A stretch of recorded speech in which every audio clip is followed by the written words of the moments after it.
Divine. Welcome back to my studio. Today we're going to talk about some of the strategies that are at the core of that kind of soloing that you just heard at the beginning. I'm not going to break down that whole thing. It's just going to take too long, but I will show you some of the tricks that I'm using to actually create those effects. So hang tight and I'll break it down for you technique by technique more than note by note. All right? Take care. So obviously this is a kind of a nod to the sound of Eric Johnson and to some extent Joe Bonamassa's approach, okay, which is, you know, kind of a slightly meaner version of Eric Johnson's approach. I kind of have embraced both those cats as sort of the same right hand technique, okay, which is downward pick slanting, okay, alternate picking commingled with the occasional economy stroke to create like this kind of turbocharged moment in their lines. And I'm going to show you the technique that I use to create that moment of like, holy moly, how did they go to warp factor 5 there and zoom off, right? And it's this idea of the double down, using an economy stroke to handle changing strings. And even more importantly, that coupled with utilizing changing directions at the top of your line and then using that. So right here, we're going to take this largely pentatonic line and then insert the ninth, okay, that's gonna be the F sharp here. So the scale that these guys both utilize extensively is both the major and the minor pentatonic. That's the same fingerings, it's just, if we were playing over the E note, it would be these shapes. It would be a minor sound, and if they were playing over the G major chord,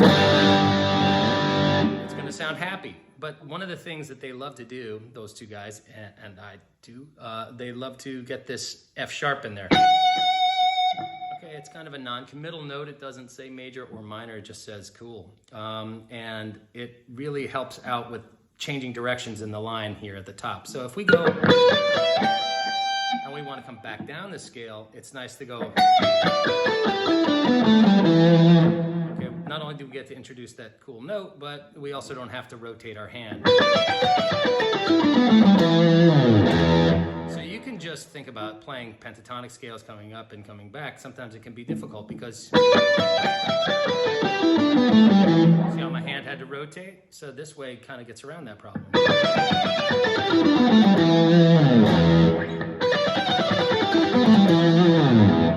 All right, so by using that, not just there, but on other things like, right, you can use that turnaround in a lot of places, right? And then starting introducing the economy stroke, all right? So let me show you the exercise that I used to learn how to do this at whatever level that is. I'm capable of doing it. Sometimes it works, sometimes it doesn't. It's early, all right? But this is the lick or line that helped me learn how to do that. It starts out with an alternate picking sequence of 6 notes and then ends with the economy strokes for 6 notes, okay? So here we go.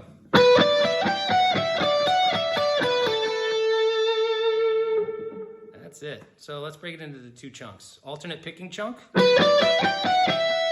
Okay, that's down, up on the B. And then down, up on the E. Okay, you'll notice that the first stroke on each string change is a downstroke, and that therefore every note's picked, so the last stroke on the string that preceded this string change is an upstroke. So that puts you in this position when it's time to change strings, which is ideal. If you don't want to rotate your hand, that is, which I don't. I don't like doing that. Okay, so we've got that first chunk. Let's take that and just kind of put a pin in it, put it aside. The next is the part where you're going to start to bring in this rest stroke or directional picking or economy or mini sweeps. You'll hear it called by many names. It basically is a downstroke with a slight rest for a second on the string you're changing to. Okay, so whatever the tempo is, so if it's 1 and 2 and 3, you would go 1 and 2, right? See how I'm resting into that string? I'm not going. I'm certainly not going, okay, so you're gonna rest into the string, wait for tempo to be proper, and then trigger it, kind of like one time in soccer or hockey or, I don't know. So that's the sports analogy that my you know, nerdy brain can come up with here. Okay, so check it out. We're going.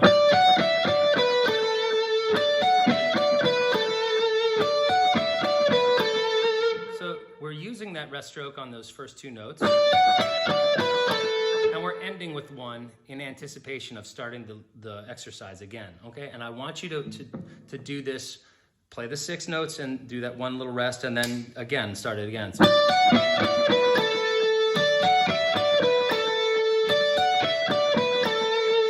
okay, and don't worry, we don't have to actually worry about connecting it just yet, but ultimately that's what we're gonna do. That rest stroke, okay, is gearing us up to, ultimately we'll be starting on the B note, not on the D note, but when we're looping that second chunk of the exercise, I want you to start, you know, but when we actually go back to put the 2 chunks together, we're gonna go, all right, I don't wanna confuse anybody, okay? So the first bit, okay, and then, sorry.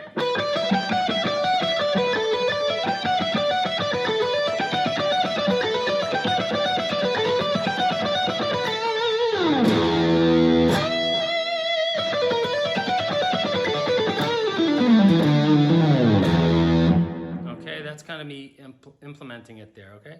So the other trick, I guess, or a little exercise that one can do is this. It's down, down, up from the G string, 14th fret, middle finger, to the B note at the 12th fret, and then an upstroke at the D.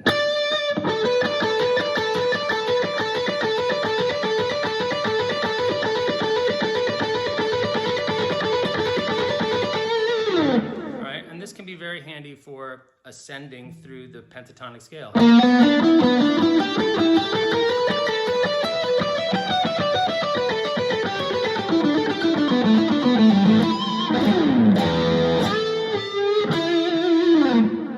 Okay, so hopefully you saw me implementing that. Oh, sorry.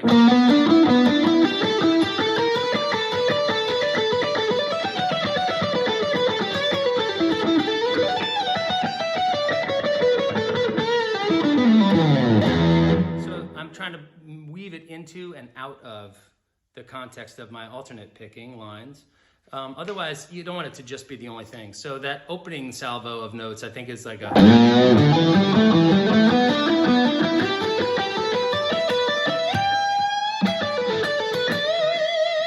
something akin to that. Again, look at the right hand during that.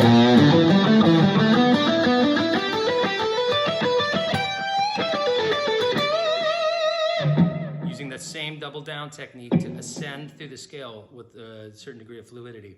It's particularly effective at this juncture between the 4th and the 5th in the pentatonic minor scale, okay? So if we go...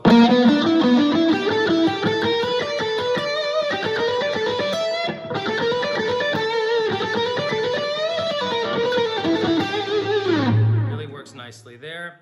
And other than that, the rest of it is just alternate picking lines that I've picked up over the years. But that technique, that double down to climb or to retreat, right? You can go, right? That's coming down the scale, or you can use it coming up. Down,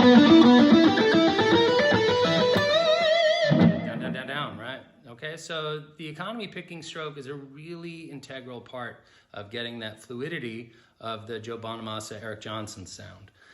That and choosing the right scale, okay? So those guys, they favor the pentatonic, but they'll often throw in a couple of nice color tones. So the 9th, I hear them using, and Joe in particular likes the flat 5. I throw in this 6 and get a Dorian tonality. That sounds kind of diminished too, right? Okay, and I think I did one little lick with the chromaticism and a flat 5 in it that was kind of nice. Okay, so that's chromatically from D up to E. Minor 3rd, flat 5 up here with the pinky. And then whatever, it just did, devolved into some minor pentatonic wankery until they got to the time to try to use that double down thing.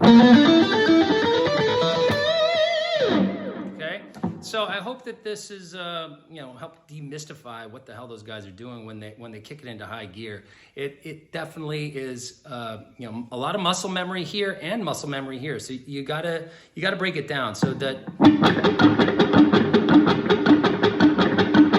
that's something that I learned from doing some stuff like that in bluegrass playing. So down, down, up, down, down, up, down, down, up, down, down, up. And you want to put that emphasis on that triplet on the second note, okay?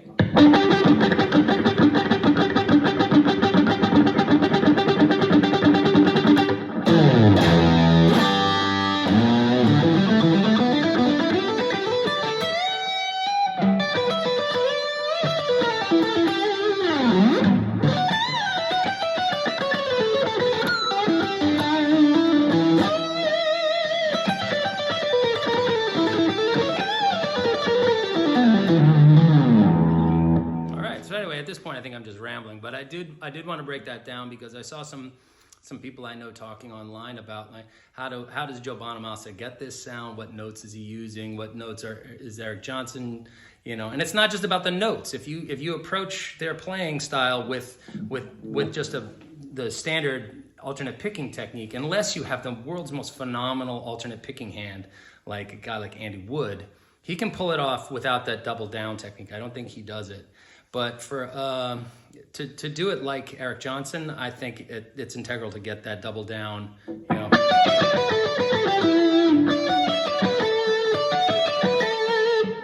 and then use the right notes, obviously, and the right tone, and you got yourself a little EJ thing cooking. Okay, so that's gonna wrap things up for us today. Thank you so much for tuning into my channel. Once again, I'm Jack Divine, and I hope you're having a great day. Take care.